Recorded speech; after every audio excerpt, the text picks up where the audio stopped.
In today's video, I'm going to show you how to increase the touch screen sensitivity on your iPhone. If you're having trouble with responsiveness, these tips can help. Let's get started. First, unlock your iPhone and open the Settings app.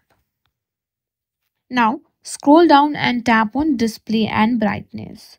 Depending on your iPhone model, you may want to enable 3D touch or haptic touch if your device supports it. Tap on Touch.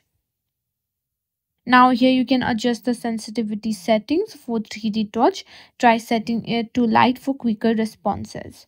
Now if you're using a screen protector, make sure it's compatible with your device. Some thicker protectors can affect touch sensitivity. If possible, consider switching to a thinner one. Now while you're in the settings, you might also want to check haptic feedback. Now go to Sounds and Haptics and make sure that System Haptics is turned on. Now this won't directly increase sensitivity, but it can enhance your overall touch experience. Finally, make sure your iPhone is up to date. Sometimes software updates can improve touch sensitivity. To check for updates, go to General and then on Software Update.